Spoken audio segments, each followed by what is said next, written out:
Hey guys, this is Arun, And this is Abby. and welcome back to a brand new episode of Fill Your Pockets. Today's episode is July 27th, and we have a great slate of games on tonight, and hopefully we can help you fill your pockets and make some great decisions while you're betting. So for our first game of the day, um, we have a 7:10 Eastern Time game. We have the New York Yankees taking on the Tampa Bay Rays. Right now, the Yankees are actually the underdogs, sitting at plus 135 value, while the Tampa Bay Rays are are the favorites, sitting at minus 145. Abhishek, first game of the night. Who you got, my man? All right, we got, this is a divisional game. The Rays have dominated this series. The Yankees, they keep falling. They try to get up and they keep falling down. They just went 1-3 against Boston. Some of those games were heartbreaking. Two of those games they really shouldn't even have lost. They're 51-47. So right now, three games out of a wild card. So obviously they are still in the mix. They're still the Yankees. The trade deadline is Friday as a side note. So after Friday, you will not be able to make any additions to your team. So this week is going to be pivotal for a lot of these teams as they judge whether they're in buy mode, sell mode, or are they going to stay neutral, because this is where you make your run to actually compete for a World Series title. Now we get to the Rays. The Rays have gotten hot. Their bats are hot. Their pitching has stayed afloat, even though their best pitcher has been out for a significant period of time. They're 60-40. Them and the Red Sox right now are fighting for this division. No one would have thought the Red Sox would be here, as a side note, but they are here. They're playing great. The Rays are also playing great. So now let's get into this matchup. As Arun said, the Rays are favored minus 150, so not a hefty price, but they are at home. And the reason why they're favored is because they clearly have the pitching advantage. Both pitchers are lefties. Jordan Montgomery, who I went over last week because he was playing against the Red Sox, he actually performed quite well. So I would say I was wrong about how he would perform, but regardless, he still lost, even though it wasn't really because of him. But the Yankees have lost five straight starts by Jordan Montgomery. They are, as a team, 16-18 versus lefties. So below 500 against lefties. The pitcher for the Rays today is their rookie, Shane McCallahan, who is a lefty. The Rays right now are 5-1 their last six games. They're 23-17 versus lefties. And Shane McCallahan, he started off a little rusty. He actually played against the Yankees earlier this season, and he got beat up a little bit. But he's found his rhythm, from what I've seen. The numbers say it, where he's had six straight quality starts. So just for those that may not know, quality starts mean you pitch at least 5+ innings and you gave up less than 3 runs. So in his last two starts, he's pitched 9 total innings and he's only given up 2 runs in those last 9 innings. The Yankees, as I mentioned earlier, they're 1-4 in the last 5 road games. Jordan Montgomery went into him how they've lost his last 5 starts, not all because of him, but it is what it is. He was the starting pitcher, and they weren't able to score enough for him, or he didn't pitch well. His career, he has pitched against the Rays multiple times. Obviously, they're division rivals, so that's going to be the case. His career ERA versus the Rays is 5.25. That's pretty bad. That's pretty bad. Anything above 3 is when you're entering dangerous territory.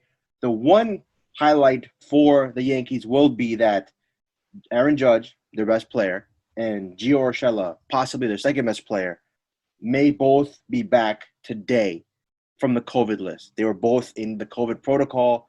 I don't know if they had it or they're contact tracing, whatever, but they missed the last, I think, 10 days, 2 weeks at least. They have not played a single game since the All-Star break, just to put it like that. And they could be back, and if they're back, that helps them a lot because they're basically the two best players on the team offensively. So now, when picking this game, I look at three things. I'm going to call it the three pillars going forward for games you're picking. You got to look at the hitting, you got to look at the starting pitching, and you got to look at the bullpen. All three categories today favor the Rays. The Rays lineup is better. They just traded for Nelson Cruz, who's already hit 2 home runs for them. They're starting pitching-wise, they're better. I would take Shane McCallahan right now over Jordan Montgomery. And the bullpen, which means the relief pitchers, Both teams are coming off a day of rest, but the Rays have possibly the best bullpen in baseball. So in all three categories, I would give it to the Rays. And Mm. based off that, we have a lean right now towards the Tampa Bay Rays winning this game. All right. So our first game of the slate, the Yankees versus Rays. Abhishek's going with the Rays. Their bats are hot. They're 7-3 in their last 10, so they should pull out the victory today. But going on to our next game, we also have another 7:10 Eastern Time game. We have the St. Louis Cardinals taking on the Cleveland Indians at home. The odds for both teams, they're kind of even. Some sports bookies you could find them exactly even, but on most of the sports bookies you have the St. Louis Cardinals favored at -120, while the Indians are the underdogs at +100. Abhishek, thoughts on this game? Yes. Also, Arun, just a side note, I don't know if you saw the news, but the Cleveland Indians are no longer the Cleveland Indians. They are now called the Cleveland Guardians. And Guardians. it's gonna take a while to get used to that. But that Yep. is their new name. And we've seen it with, the Washington football team and now the Takes a while. Cleveland team where they're changing their names because it is something that has to be addressed, and it's good that they are addressing them. Now back to this game. The St. Louis Cardinals, as Arun said, versus the Cleveland Guardians. Cardinals come in 50 and 50, 500. They've had a lot of injuries. Their best pitcher's been out for a significant period of time. Their bullpen is injured. The Cleveland Guardians, 49 and 48. And this is what we basically expected from them this season. Their best player is now with the New York Mets, and their Shane Bieber, their best pitcher, has been out for a period of time. Also injuries. But let's be realistic, they were never really going to compete with the White Sox in this division, but they are still a respectable team. And like everyone said, different sports books have different odds. I have it at 115 if you go on DraftKings. There's multiple areas. There's basically dead even, as Arun mentioned. Now, we get into the game. Starting off with the St. Louis Cardinals, Adam Wainwright. He's nearly 40 years old, but he has been their best pitcher the whole season consistently. And that's a feat hard to accomplish. Respect to this man because he is keeping this team afloat with how he's been pitching. He's obviously, the numbers say he's way better at home than he is on the road, but still, 6 out of his last 7 starts have been quality starts. So he's been giving this team a chance to win, and they've won a majority of those games. In his career, Adam Wainwright is 2-0 versus Cleveland. He's only pitched against them twice, but they've been recent, and he's dominated them a 2.25 ERA, and he has had the number, even though it's not a large sample, but in those 2 games, he has been dominant. Now we get to the Cleveland Indians. Cal Quantrill will be starting for them. He is been basically, I would say, started off rough, kind of got average, but recently has been much better. 4 straight quality starts. The thing about him is he's never faced this Cardinals teams before. So whenever you see that, where a pitcher is facing a team that you've never seen before, it can go either great or it can go sideways real quick because you have no idea. You could have the best season of your career. You could have less than 1 run given up per game, and you could play a team you've never seen before, and you could have the worst start of your career. That's just how it works in baseball because you don't know what you're about to go up against, no matter how much video or scouting or information you gather. Another point being, this Indians team doesn't score anyways. Like, the Cardinals aren't an offensive juggernaut themselves, but they do have 2 superstar players, and they have timely hitting, I would say, for the Cardinals. The Guardians, the Cleveland team, better way to say it, is they have not hit with their star players. And now, today, they could be without Franmil Reyes, who has an injury, so he could be out today. Obviously, lineups don't come out for about like 4 or 5 more hours. We're recording this prior to 12 o'clock noon. So, and Jose Ramirez, who is their best player, he's been their best player for the past 3-4 years. He could be traded by Friday. He could be traded today because he is their biggest piece that you could trade away. He's getting older, but he has been producing for them. So you could be without your 2 best offensive pieces today, already being offensively challenged. So that does not mesh well against a team that has Adam Wainwright, who has been flat out dominating So now we go over the three pillars again, like how I mentioned for the Yankees and for the Rays. So hitting favors the Cardinals. They have all their batters healthy. They're hitting. They just scored, I think, double-digit runs against the Reds. I understand that's a separate game, but maybe momentum carries over for them. Then you have starting pitching. Even though Cal Quantrill has been pitching very well recently, I would have to give the advantage to Adam Wainwright because he has a larger sample size and he has faced the Indians before in his career and he has produced against them. Now we get to the bullpen, the relief pitchers. Since both teams are coming off a day of rest, I would give the bullpen advantage to the Cleveland team because that's the one thing the Guardians can rely on. Their bullpen has been amazing the whole season. They've won games, a majority reason being their bullpen and their starting pitching when healthy. But overall, two of the three pillars goes to St. Louis, and that is the lean as of right now for this game. All right, guys. So there you have it. St. Louis is the lean for that game against the Guardians. Our next game of the night. So for this game, we're going to do something a little different.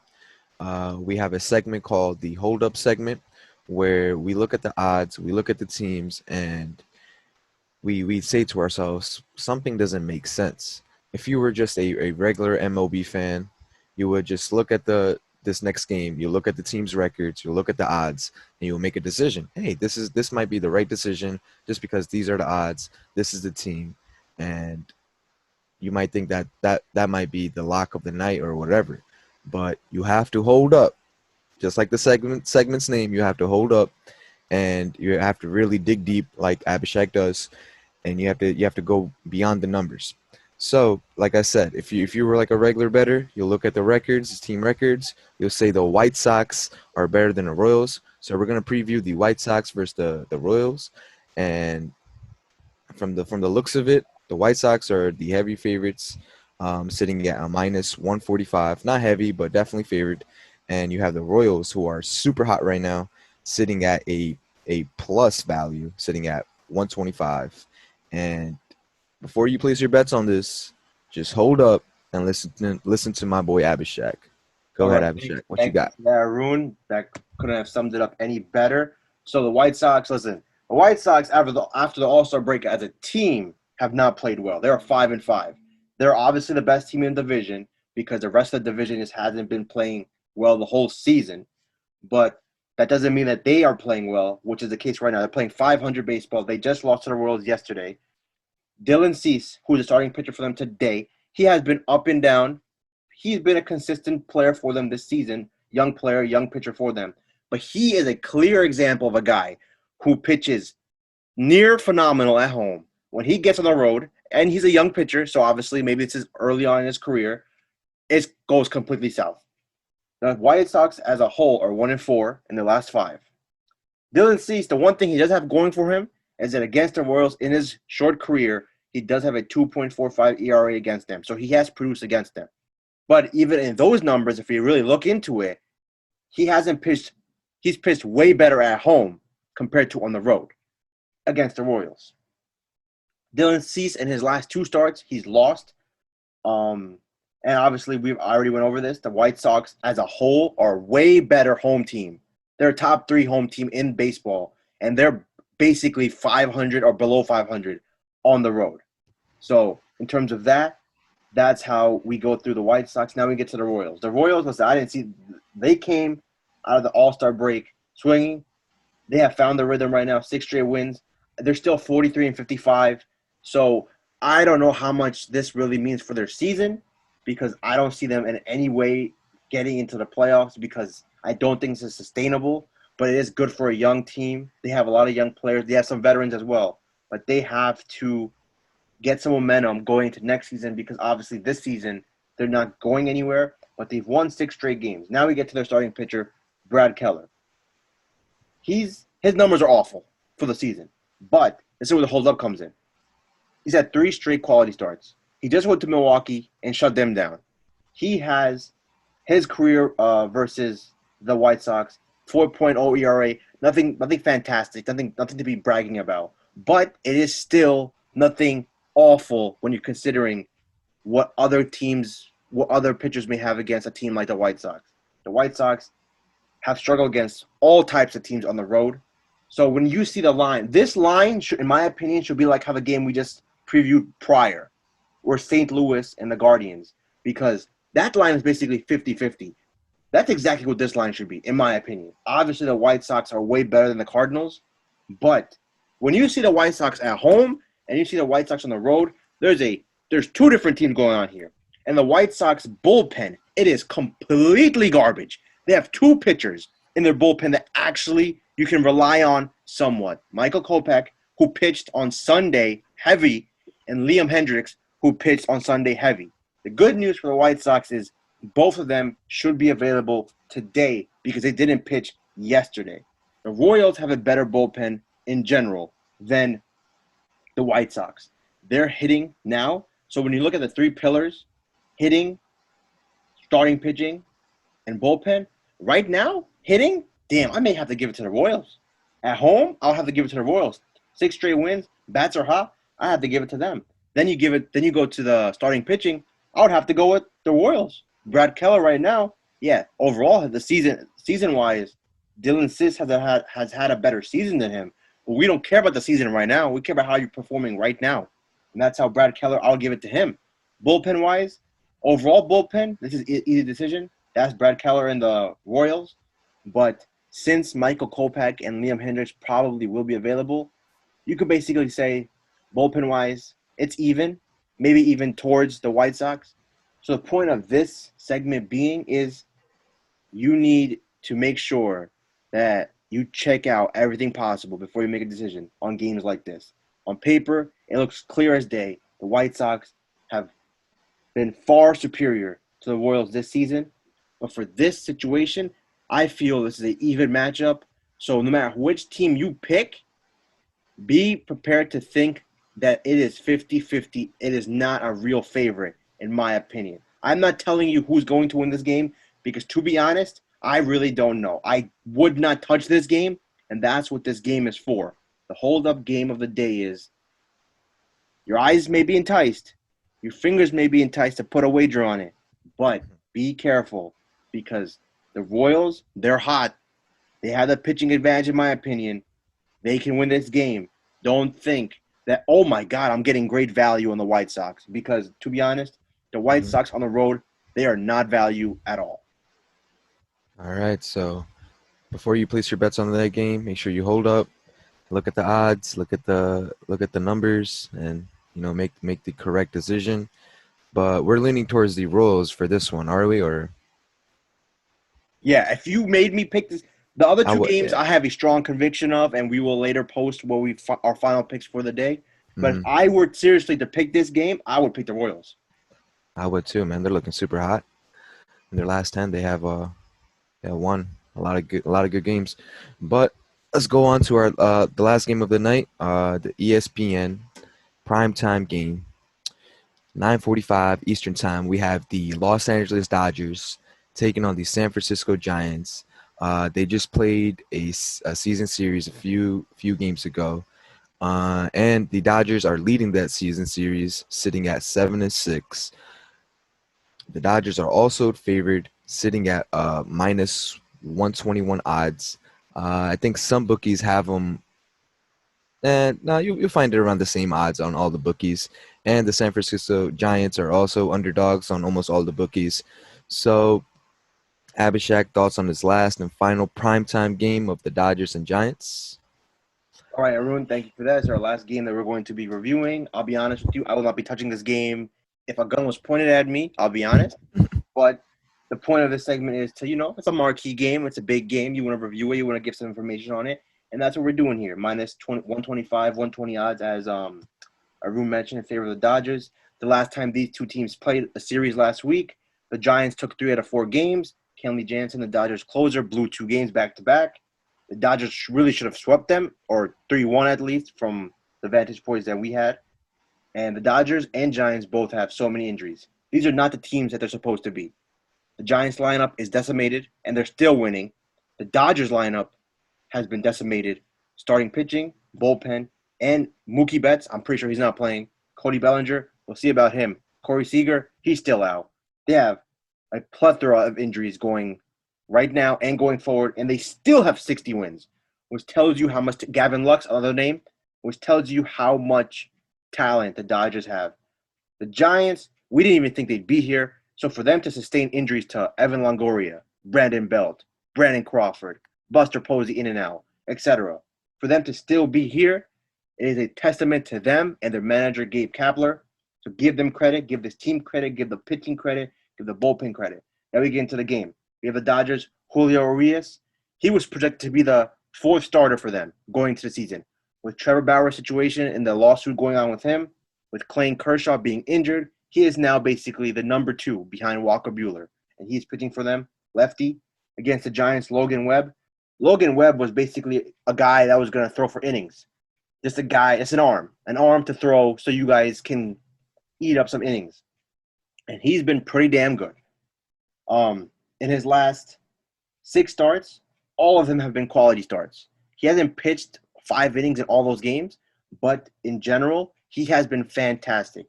He just pitched against the Dodgers last week, and they ended up winning that game. And he held the Dodgers to 1 run. That was with Mookie Betts. So, all in all, the point being is, this is a marquee game. If you're a baseball fan, this is a game you want to watch. Both of these two teams, along with the Padres, are fighting for this division. They're both close. As Arun mentioned, the Dodgers lead the series 7-6, so it's basically even. So the season series may end up deciding who wins this division, and that is going to be a big deal because winning the division and not having to play a wild card game, win and go home, is 2 different scenarios. So that is something to look forward to. And even though both of these teams have a lot of injuries, they still have a lot of talent remaining, and that is why this game is still an enticing, marquee ESPN primetime matchup. Yeah, that game's gonna be really good, Abhishek. So you said you're gonna stay away from this game, right? Without a doubt. Yeah. Okay. Yeah. This game is definitely hard to bet If on. you made me pick, I'll be honest. Let's just because of what this show represents. If you made me pick who I think is going to win this game, I really got to look at the lineups because this game starts at 10 o'clock, I think. So lineups ain't coming out for a minute. If Mookie Betts, I don't even know his situation. Who's playing? Both these teams are coming off a day of rest, so that's a plus. If you made me pick, I would pick the Giants.